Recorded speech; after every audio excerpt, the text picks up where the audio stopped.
Hi guys, it's Sam here from Clickstart Digital. In today's video, I wanted to share with you the top 6 advertising mistakes that business owners make. So mistake number 1, turning ads on and off all the time and not letting the algorithm do its thing. Now, this is the common mistake a lot of business owners make, and they don't realize that they're ruining the algorithm's traction. So when you set up a new ad, it takes the platform several months to really gain data to understand what your ideal avatar or consumer looks like. And if you keep turning the ad on and off, it stops that process and resets it. So you do a lot of damage if you're turning ads on and off all the time and not letting the algorithm get enough data to really get a grasp on who your perfect customer is. And in our experience, ads perform better with time. So the worst thing you can do is turn them on and off all the time because it just resets everything.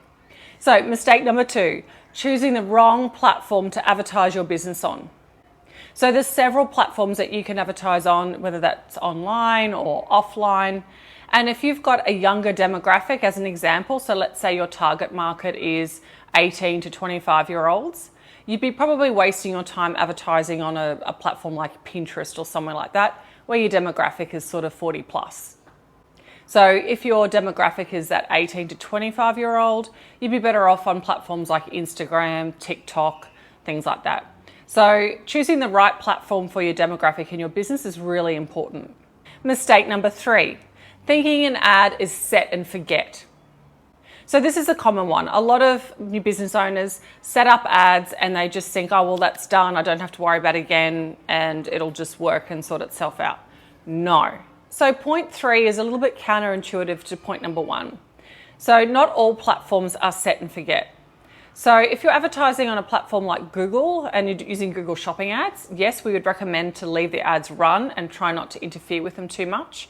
Whereas if you're advertising on platforms like Facebook or Instagram, they're not really set and forget. They are a constant battle of sort of running an ad for a few months. It starts performing really well.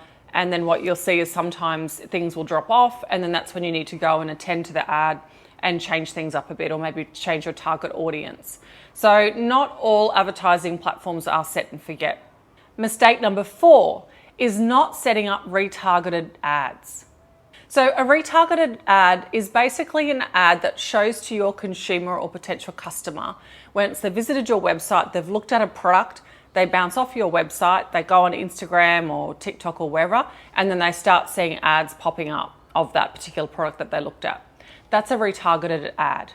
Retargeted ads are actually 76% more likely to be clicked on than a normal ad.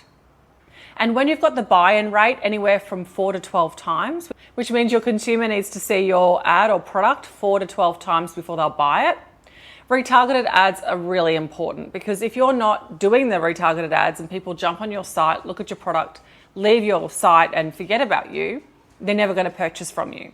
So retargeted ads work really well by reminding your potential customer to come back and purchase from you. Mistake number 5 is trying to scale your ads too quickly. Now, we see this on some platforms, not all platforms. And in particular, we see this typically on Facebook and Instagram. It's really hard to scale an ad. As an example, you'll set up an ad, it'll work really well, you're getting really great results and a really great conversion rate.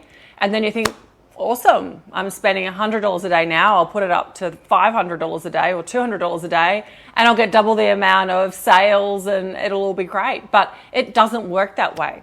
With Facebook, unfortunately, when you try to scale an ad, sometimes what happens is you'll get the same result. So you might end up spending double, but you'll just get the same result in sales or whatever your conversion is. So we see this happen a lot. So there is some tricks and tips that you can do to scale an ad, but you need to basically do it in small chunks by increasing the budget really slight, like 10% every day. Because if you go too hard too fast, the ad just bottoms out and stops performing. So it is a really tricky one when you are trying to grow your business and scale it. You need to be mindful that putting a big fat budget on the ad isn't going to solve all your problems. And mistake number 6 is not emailing your customers on a regular basis. This particular mistake blows my mind. A lot of business owners do not do this, or they do not do it well. If you spend all this money driving traffic to your site, or however you get basically new clients or new customers in the door, and you're not remarketing to them or retargeted them through ads or through emails, you're really missing out on a big chunk of revenue. Did you know that for every dollar you spend on email marketing, it will give you on average a return of $42? That's crazy. So this is the cheapest form of marketing around. It's cheaper than Facebook, it's cheaper than Google, it's cheaper than any other form of advertising out there, really. So if you're not doing email marketing and keeping in touch with your customer base, you're really losing out on a lot of money and a lot of revenue. Typically with our e-commerce clients, we see once they've been up and running for a few years and they've grown their database of customers, we see that about 30% of their sales come in just off the back of an email. And what's interesting is 80% of businesses rely on email marketing for customer retention. So if that's not proof and evidence enough for you that email marketing works, I don't know what is. So that's my video for today, talking about the mistakes that businesses make with advertising. I hope you found this video useful, and make sure you subscribe to our channel below to keep up to date with business news and trends.